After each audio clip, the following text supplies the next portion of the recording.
course, the old wardrobe department. This makes perfect sense. What do you mean? Well, it makes perfect sense that the dead girl would bring us to her workplace. The scene of the bloody crime, more like. Crime? You mean murder? Oh, willful endangerment via gross negligence, but still. Could this be Marie's final confession? Oh, absolutely, absolutely. Angry woman accidentally hurts stupid man and then racked with guilt. Takes her own life. Yeah. Well done, Patrick. It is our job as truth seekers to expose what really happened here. And now we know the origin of the accident. The case can begin to... What the hell? Are you getting that, Gavin? Look! Wait, was that part of the... Yes, spirits, what do you wish for us to see? Do you wish us to rid you of the shame of your deeds?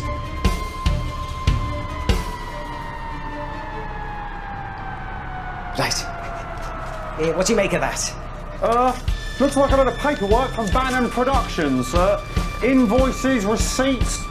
Look here, we've got a cancelled purchase order from a high-grade nylon polymer. And instead they placed an order from Cut Price Keith's Cut Price Cloths. And a letter.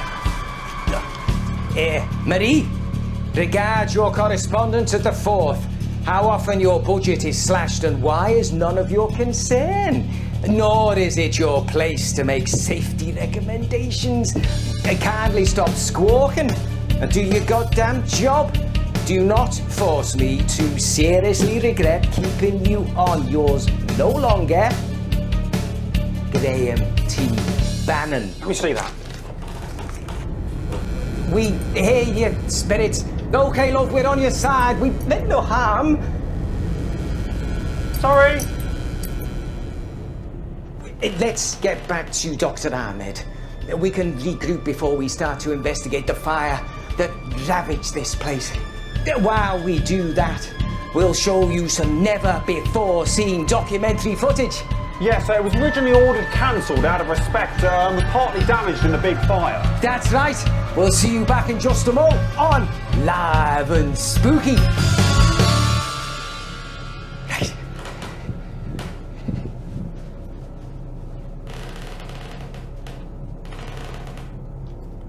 Sorry.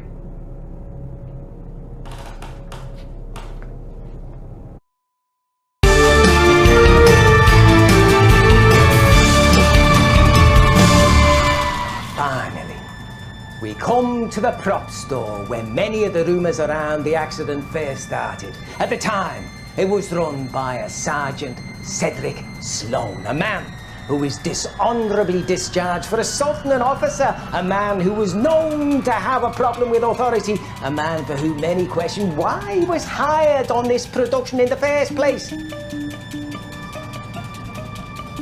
Please come join me, Mr. Bannon. Was that all true, was it? About the props guy assaulting an officer in the army and getting booted out? Yes! He had quite a temper. There are, Mr. Sloan. Many pointed the finger at him after the accident, citing a dispute between him and your father, which might make him want to sabotage the show. But everyone loved my father. He told me so himself. Well, I can only go on what I researched, and the spirit will tell me, Mr. Bannon, and as they chose to bring us here last, I can only assume we'll get some answers, finally for you. These here are the props, which many say caused Brent backflip to fall. These are the instruments for sabotage employed by Cedric Sloan to bring down your father's last show and exact revenge for his airs of superiority, if the rumours are to be believed. Well, it's a shame they can't talk. I'm sure their insights will be fascinating. Indeed, Mr. Bannon, but since they cannot, Cedric Sloan's ghost can. His phantom is tied up with these dumbbells and I can use them to communicate with him. Oh God, here we go.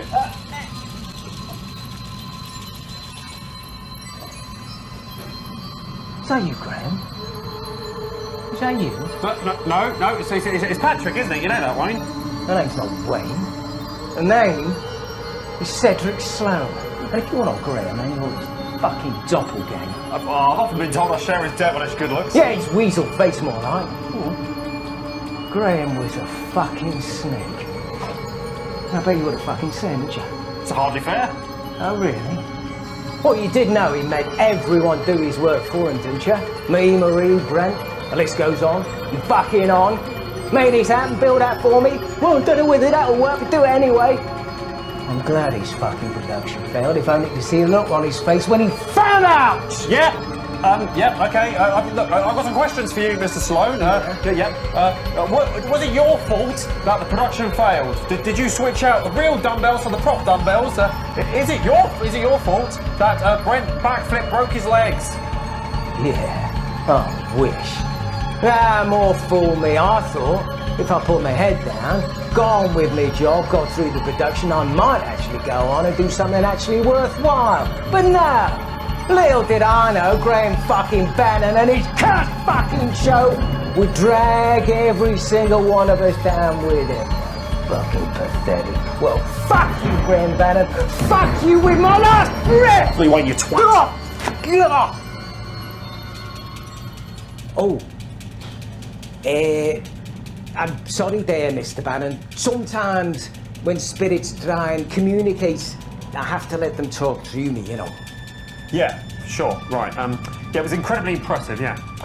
Actually, you might be interested to know, Wayne, that Mr. Sloan was very aggressive, actually, towards both me and my father. Yeah, I'm sorry, but I'm afraid sometimes spirits can contain residual emotion from their previous lives, and that's what they pass on in their messages.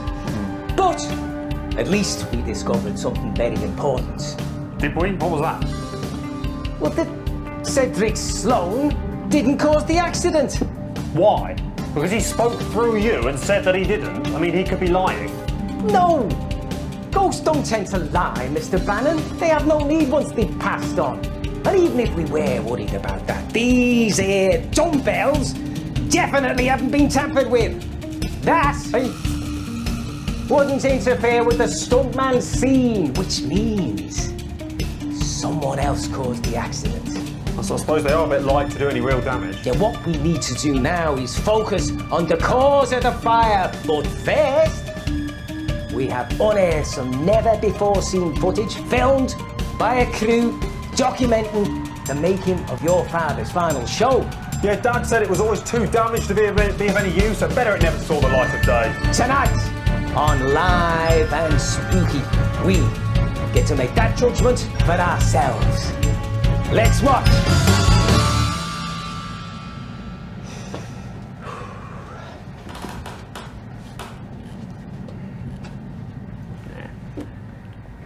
Wayne, don't go. Oh.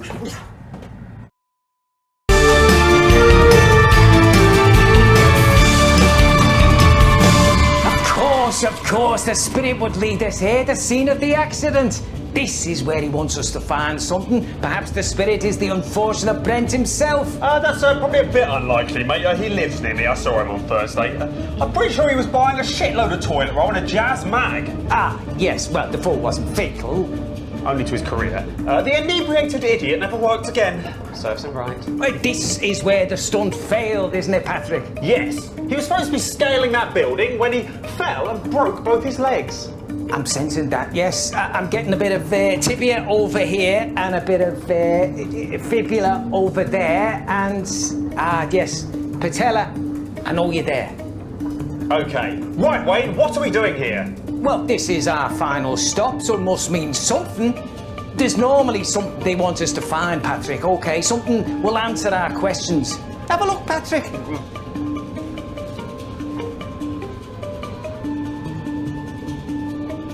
Ah, yes, all right. I'm getting it. There's something there beneath the carpet, something important. No. No, over there. Bring it over here, Patrick. It appears to be Brent Backflip's wallet, inexplicably. Unbelievable! The aura, yes, it's powerful. Oh, I'm gonna try something here, okay? It's a bit dangerous, but don't worry, I have a spirit keeper protecting me from harm. Shit. Oh, shit. Patrick! Patrick! It's me, Brent. Oh my God. I'm taking over this vessel. This is a possession. Is that what it is? Oh God, Christ. Okay, you right in there, Wayne? You okay? Your elegant friend is safe and well. I'm maybe using it to cover me name. I wasn't at fault, Patrick. I wasn't at fault. No! Don't you give me that bullshit, please, Brent. Me wallet, Pat! Don't call me Pat. Me wallet! Oh, Christ. Check me wallet.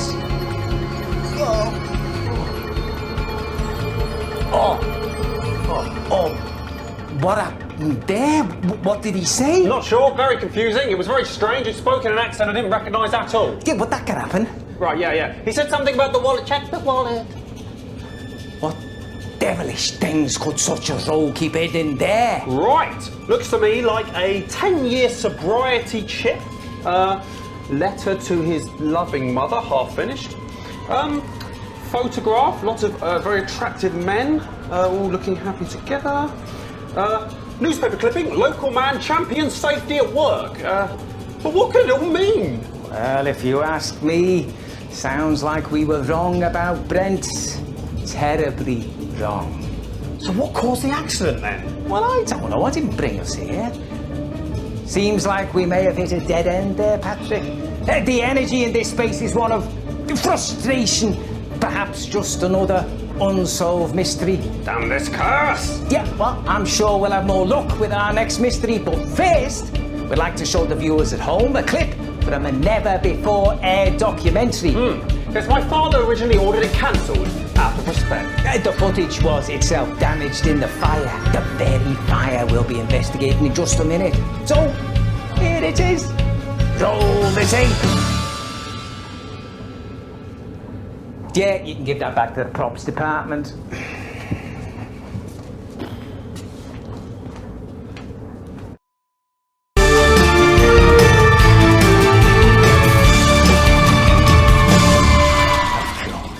We were always going to end up here at the workshop. Our arrival is inexorable, inevitable. Inconsequential? No, Mr. Bannon, quite the opposite. The moment we got here, I sensed that there was something important to uncover. The very walls themselves are crying out for us to listen. And I wonder, what do you know of this place's construction? Well, I feel like it's pretty much public knowledge at this point, but my father, the illustrious Graham Bannon, set out to design the ultimate television production palace. And my father's career was at its height. The only way he could go was up, and everyone knew it. Indeed, indeed. So it's fair to say the fabric of this building is a testament to your father's legacy. Which is why we have to ask, how could such a sad and terrible accident happen on his watch? Come on, I mean, it wasn't his fault, was it? He wasn't a bloody stuntman that fell. He wasn't a costume person who messed up the harness. And he certainly didn't make those stupid prop dumbbells. No. My father was too busy running things, yes. Directing, producing, writing, you know, the important stuff. I wonder, Mr. Bannon, if there isn't something to be said for each of those stories. Take the stuntsman, for example. He was a professional, was he not? Well, he was supposed to be, but my father said he was in fact a drunk and an incompetent. Well, I wonder, Mr. Bannon, which version is true? Both? Or maybe neither? The woman in charge of wardrobe and set design came under a large amount of scrutiny. Brent's harness broke after all, and she made his costume. Some say she wanted to sabotage Graham's new show. That seems pretty bloody likely, to be honest, if you ask me. My dad said she was at fault for everything that went wrong with the show. She was incapable of doing anything he asked. Well, of course, given who he was, Graham Bannon would have known better than most. But I wonder, could something else have contributed? The final factor was the iconic prop from the film Percival Peril's dumbbells, incorrectly made so heavy that they put too much strain on both the man and the system keeping him aloft. Which would point the finger of Mr. Sloan, prop master for the production. You know, it would seem to me that my father had to battle through an army of incompetence. I mean, it's a wonder anything ever got made at all. Perhaps, Mr. Bannon, perhaps. Mr. Sloan certainly could have been the cause, but maybe, just maybe, it was something fouler still. So which one was it then? Well, I'm afraid we are, unfortunately, a victim of my own natural talent. I'm incredibly sensitive to communications from the other side, as we all know, and here in this workshop, all three of these stories come together, meaning the spirits are trying to tell me multiple things at once. It's as if their messages to me are too loud, like they're shouting over one another. I can't quite pick out any individual voice. You may be unable to solve this part of your father's tale of woe tonight. Right, Tyler. So what you're saying is that you're so psychic you can't be psychic? Yes, exactly. But don't worry, Mr. Bannon. There are plenty of other places we can go where I'm sure the spirits will be clearer in their messages.